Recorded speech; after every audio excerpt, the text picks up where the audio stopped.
지금부터 10초의 시간을 드릴 테니까 여러분 마음속에 가장 소중한 세 가지를 한번 떠올려 보내세요.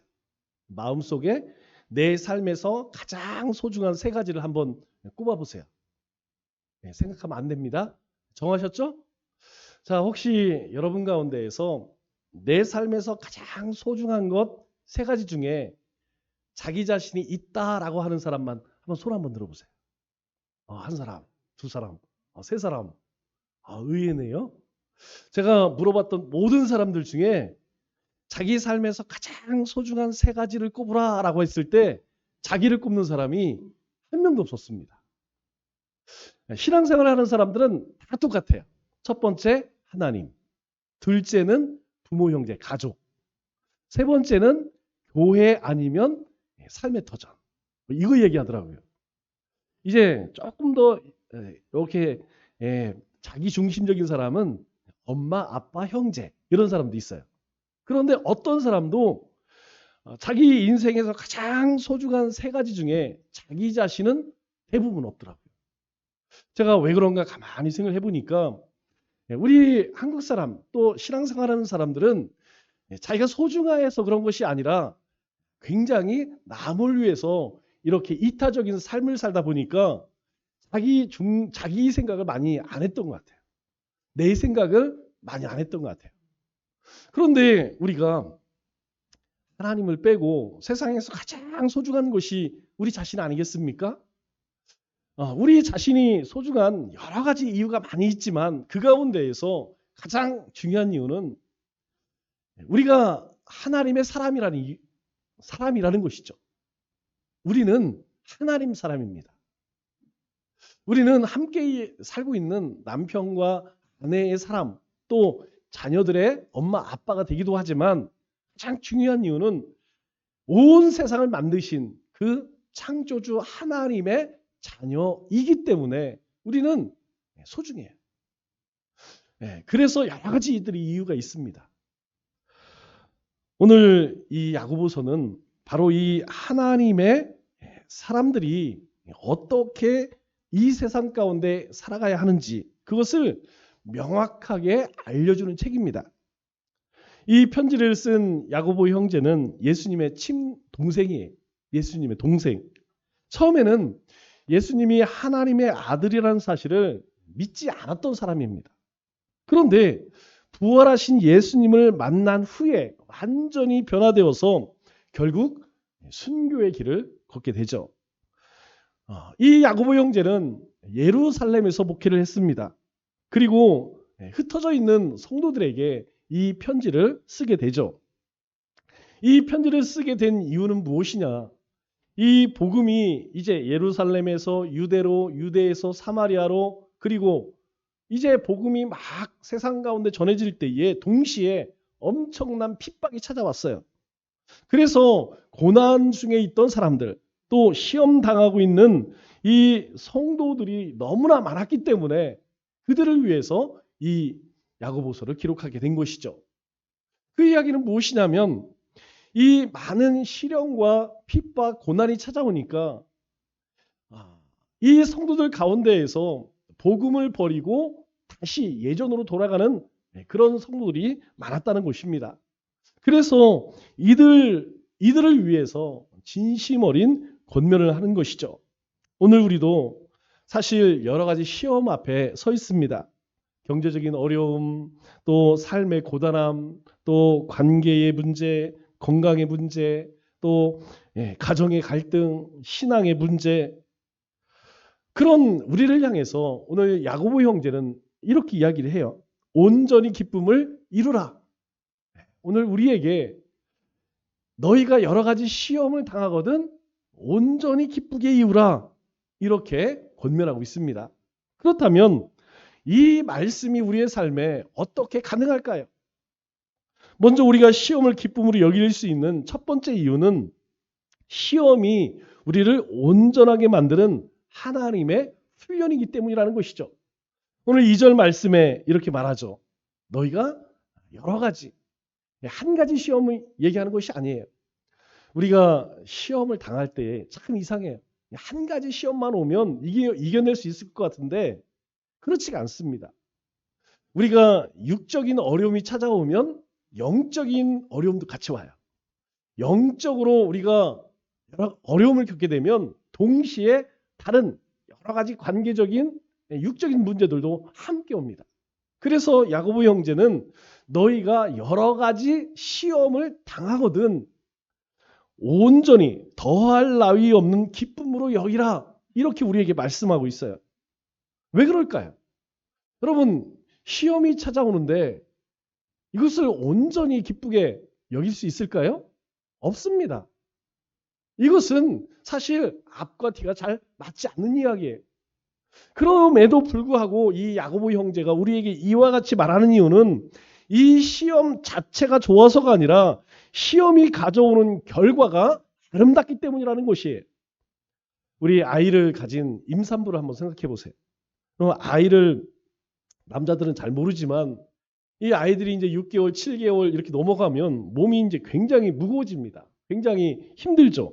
그리고 이 해산의 고통을 잘 참아내는 것은 그 고통이 즐거워서가 아니라는 것이죠.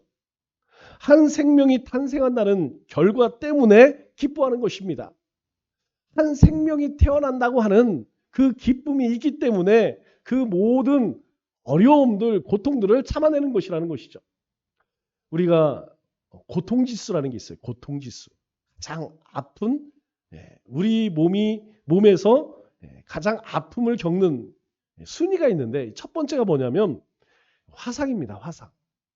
이 화상을 당하게 되면 이 고통은 이루 말할 수가 없어요.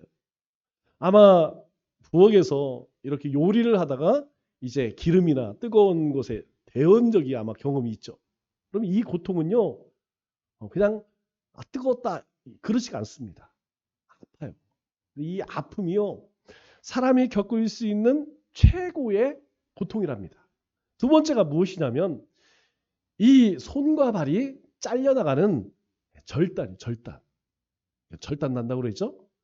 여러분, 우리가 칼로 슥 베었을 때에 온몸에 신경이 다 일어서죠? 두 번째 고통이 바로 손발이 잘려가는 이 고통이고, 세 번째가 이 출산할 때 고통이래요. 이거 남자들은 잘 모르죠. 왜냐하면 여자들이 아이를 아주 쉽게 낳는 것처럼 보여지기 때문에 그거 뭐 그쯤이야 이렇게 생각하는데 실제로는 이 출산의 고통이 세 번째랍니다. 그러니까 우리 몸이 겪는 아픔 가운데서 이 출산의 고통이 얼마나 큰지 우리가 알 수 있는 것이죠. 그럼에도 불구하고 우리 어머니들은 아이들을 둘, 셋씩 낳는 것이죠. 왜 그럴까요? 바로 새로운 생명이 태어나는 기쁨이 있기 때문에 그 아픔을 잊고 또다시 아이를 출산하게 되는 것입니다. 마찬가지로 우리도 그리스도를 닮는 인격으로 새롭게 태어나기 위해서 이 시험이라고 하는 진통을 반드시 거쳐야 한다는 것이죠. 성숙한 그리스도인으로 성장하는 것은 저절로 되지 않습니다. 제가 5월달 큐티 말씀을 보니까 룻기를 시작하더라고요. 그래서 우리가 엊그제 5월 1일부터 룻기 말씀을 묵상해. 여러분 묵상 1장, 룻기 1장의 말씀인데 내용이 뭡니까?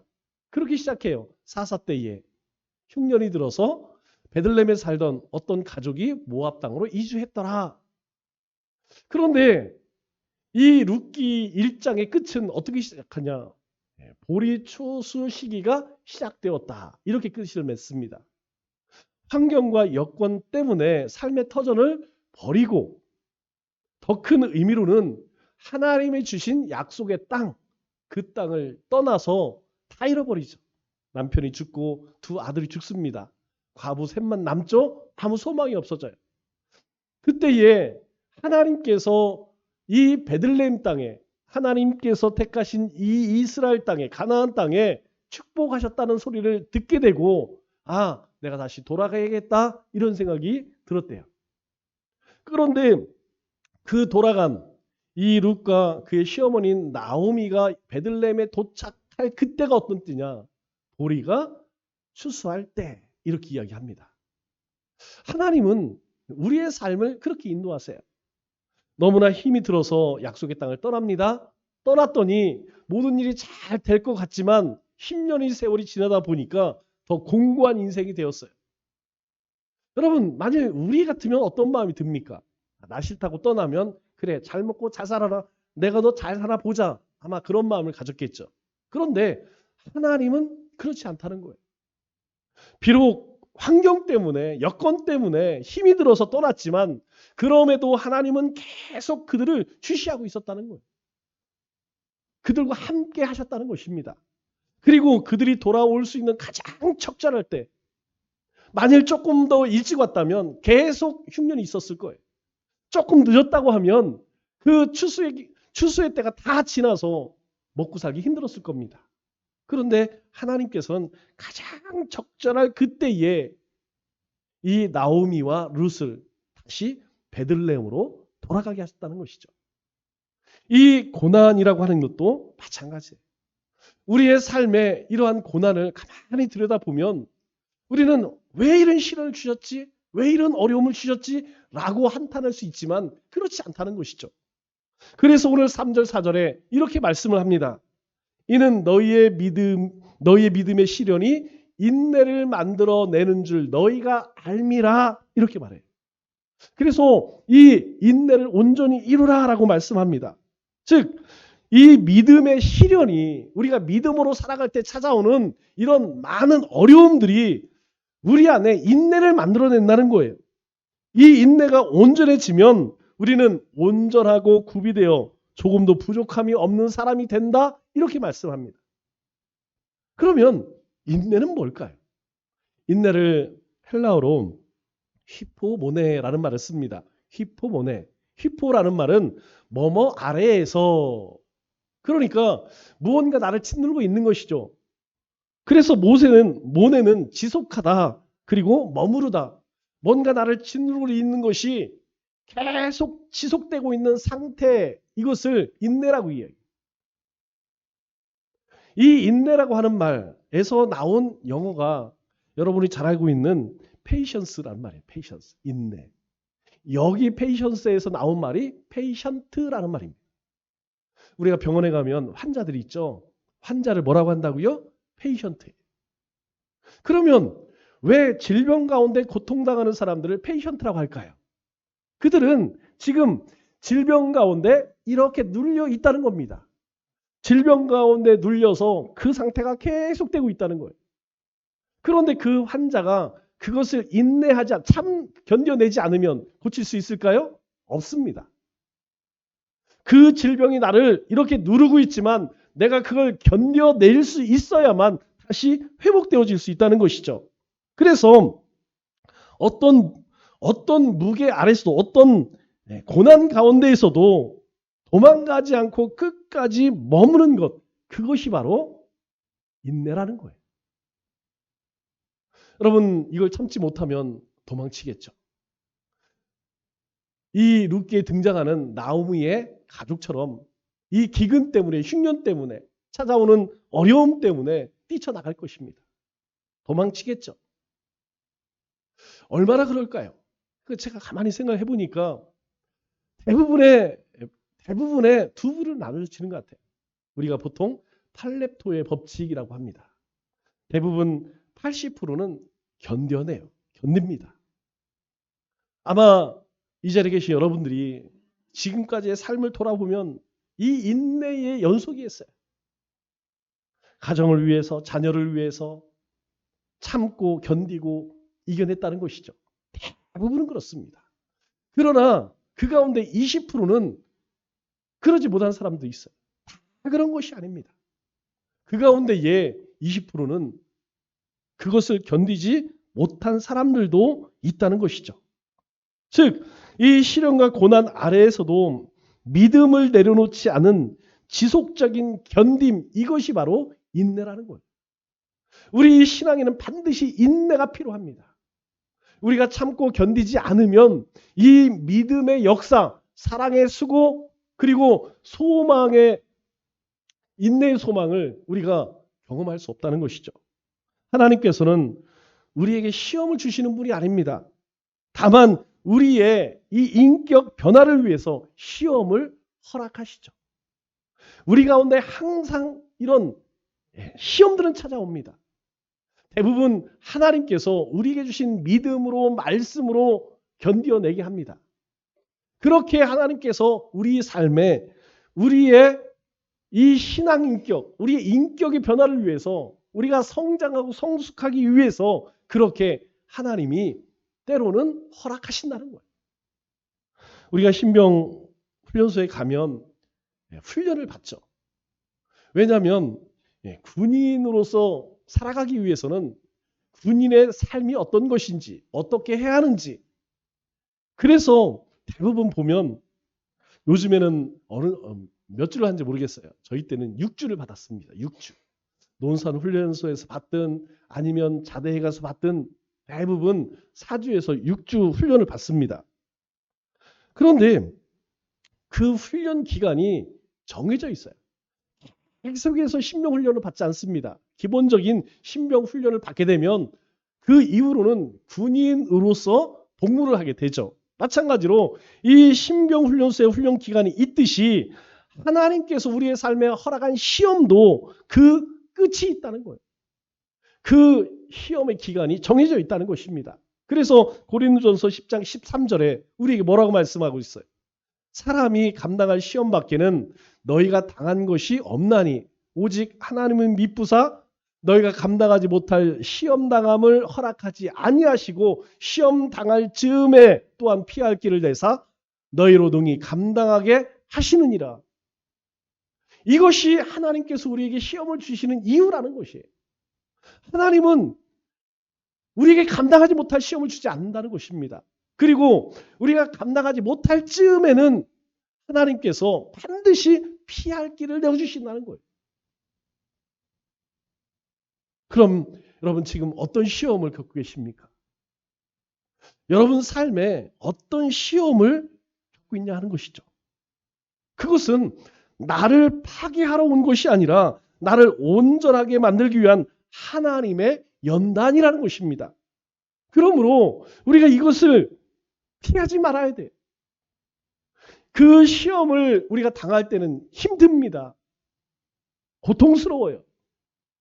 그러나 그것을 피하게 되면 우리의 신앙은요, 늘 그 자리에 머물 수밖에 없다는 것이죠. 무너질 수밖에 없다는 것입니다. 낙심할 수밖에 없다는 거예요. 우리와 함께 하시는 피할 길을 내시는 하나님을 만날 수 없다는 거예요. 그래서 무너지지 말라는 것입니다.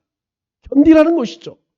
두 번째로 우리가 시험을 기쁨으로 이겨낼 수 있는 이유는 기쁨은 감정이 아니라 의지의 결단이기 때문이라는 것입니다. 4절 말씀을 보면 이렇게 말씀해요. 인내를 온전히 이루라. 여러분 이 인내는 누가 이루어야 할까요? 하나님께서 이루게 하시나요? 아닙니다.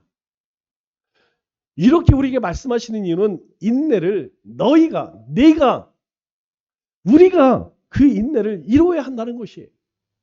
왜요? 이는 너희로 온전하고 구비하여 조금도 부족함 없게 하려 함이라. 이렇게 묻는 분들이 있습니다.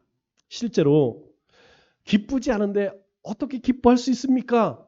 당연한 질문이죠. 기쁨을 감정으로만 이해를 하게 되면 여러분 이 명령은 이해할 수가 없습니다. 이 명령은 우리가 받아들일 수가 없다는 것이죠.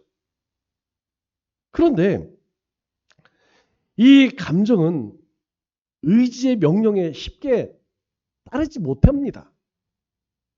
여러분 우리가 다짐하고 결심한다고 하여서 우리가 그렇게 됩니까?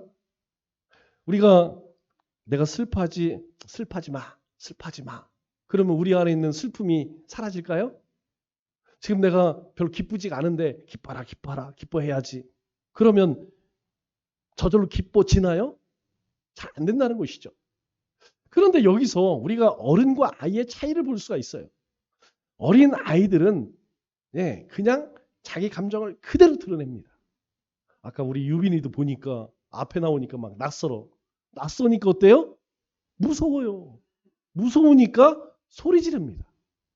그러나 조금 커서 청장년이 되면 무서워도 무서움표를 안 내요. 무슨 차일까요? 바로 성숙과 미성숙의 차이라는 것입니다. 분명 슬퍼요.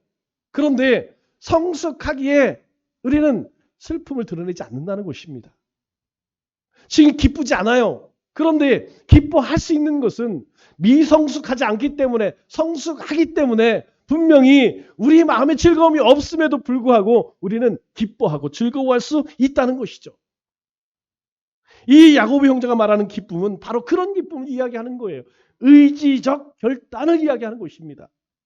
2절 말씀을 다시 볼까요? 2절에 이렇게 말씀하죠. 너희가 여러 가지 시험을 당하거든 온전히 기쁨을 여겨라, 이렇게 말합니다.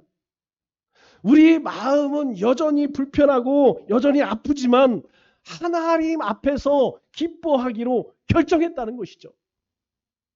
힘든 것은 사실이지만 그 너머에 있는 하나님의 선하신 계획을 바라보며 기뻐하기로 선택했다는 것입니다. 이 의지적 기쁨은 기대감을 낳아요. 그 기대감은 소망을 갖게 합니다. 우리는 현실만 바라보는 것이 아니라 이 현실 너머에 그 거대한 하나님의 섭리를 보게 된다는 거예요. 우리 인생을 바라보면 별 비전이 보이지 않습니다.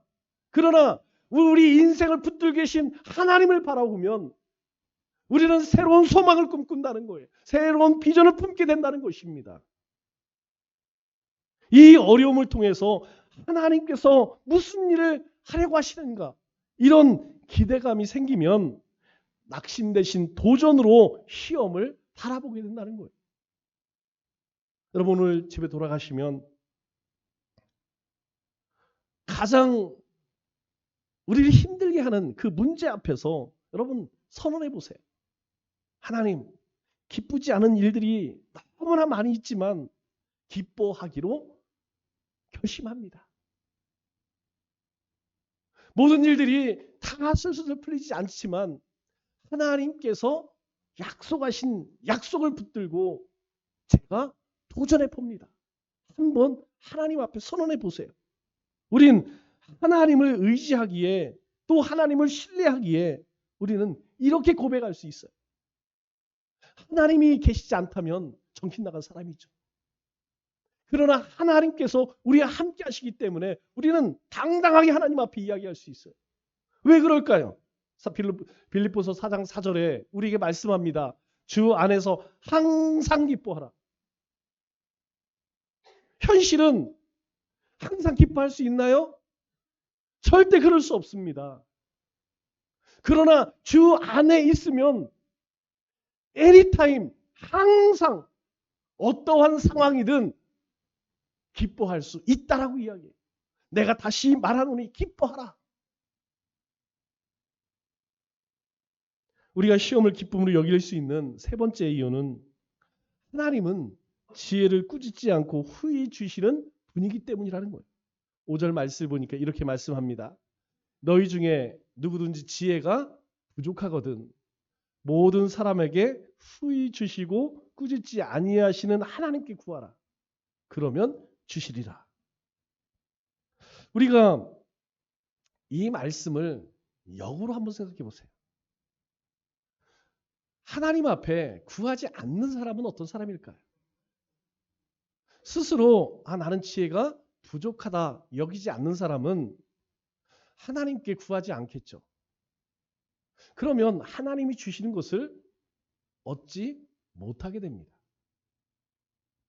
만일 우리의 삶에 조금이라도 내가 부족하다는 것, 내가 참 연약하다는 것을 깨닫는다면 하나님께 구하라는 거예요. 구하면 하나님께서 주시리라. 이것은 성경의 약속입니다. 하나님의 약속이에요. 너희가 주 예수를 영접하면 하나님의 자녀가 되는 권세를 주시겠다는 것도 하나님의 약속입니다. 하나님의 약속은 변하지 않는다는 것이죠. 모든 시대를 떠나서 누구에게든지 하나님께서는 약속대로 행하시는 분입니다. 우리의 삶에, 여러분의 삶에 혹시 지혜가 부족하다고 느끼면 내가 참 연약하구나. 내가 참 어리석구나 라는 것을 느끼면 하나님께 구하라는 거예요. 그 하나님은 어떤 하나님이라고 말합니까? 모든 사람에게 사람을 가리지 않으신대요. 그 사람이 비록 믿음이 연약하다 할지라도 변덕이 죽을 듯 하더라도 하나님은 후히 주시고 꾸짖지 아니하시는 분이라는 것입니다. 시험과 환난 가운데 우리가 의지적으로 이 기뻐하기로 그렇게 결단했다 해도 여전히 실제적인 문제는 우리의 삶에 그대로 남아 있습니다. 내가 하나님의 말씀을 붙든다고 하여서 내가 기뻐하기로 한다고 하여서 현실적인 문제가 해결됐습니까? 아니에요. 그러면 어떻게 해야 할까요?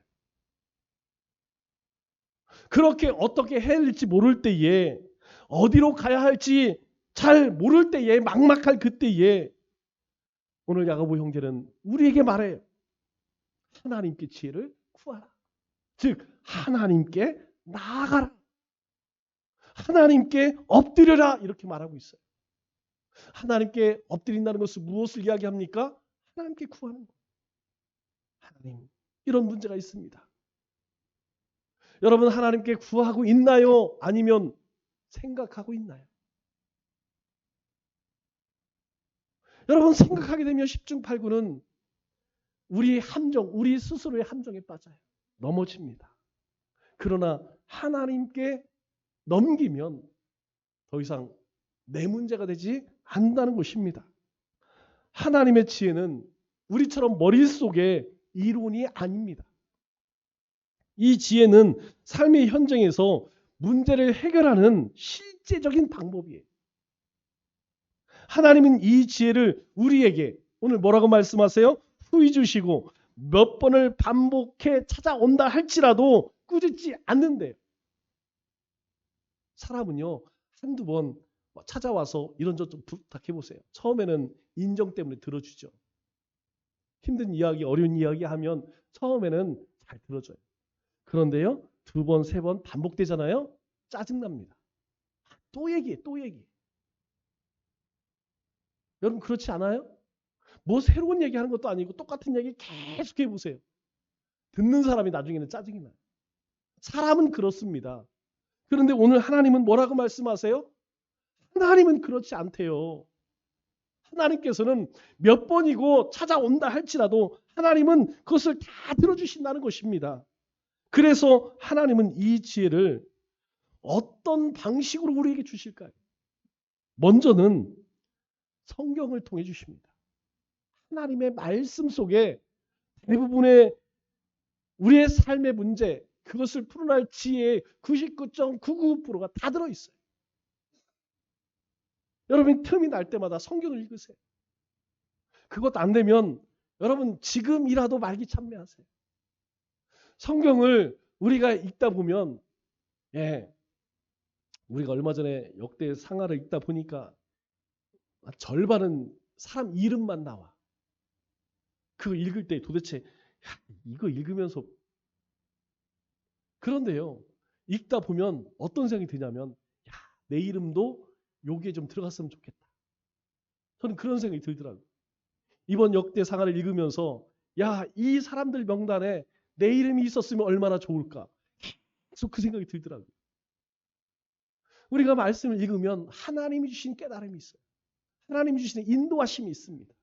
두 번째로 다른 사람의 입술을 통해서요. 설교자를 통해 또는 배우자를 통해 주변의 친구들을 통해서 하나님께서 우리에게 갑자기 말씀하세요. 전혀 생각지 못한 그런 말들을 듣게 하십니다. 세 번째로 성령님께서 직접 우리에게 말씀하세요. 여러분 조용히 우리가 귀를 열고 성령님이 무슨 말씀하시나 들어보면 여러분 우리에게 이미 매 순간 말씀하십니다. 우리가 묻기만 하면 성령님이 나에게 하시는 말씀을 우리는 다 들을 수 있다는 거예요.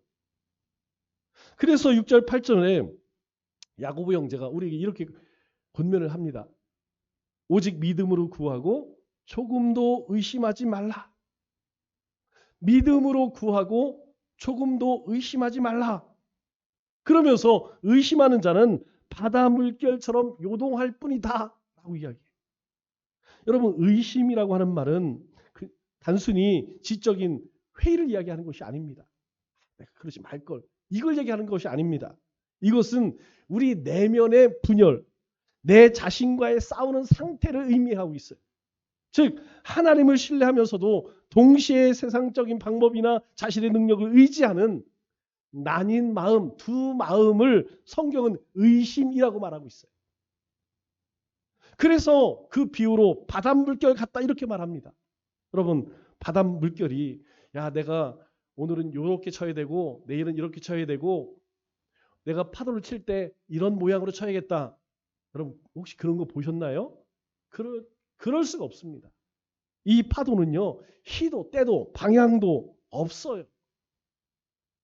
폭풍이 불면 불수록 더 크게 불안정한 상태가 파도라는 것이죠. 그래서 7절에 뭐라고 이야기해요? 이런 사람은 무엇이든지 주께 구하기를 생각하지 말라 이렇게 이야기해요. 이런 사람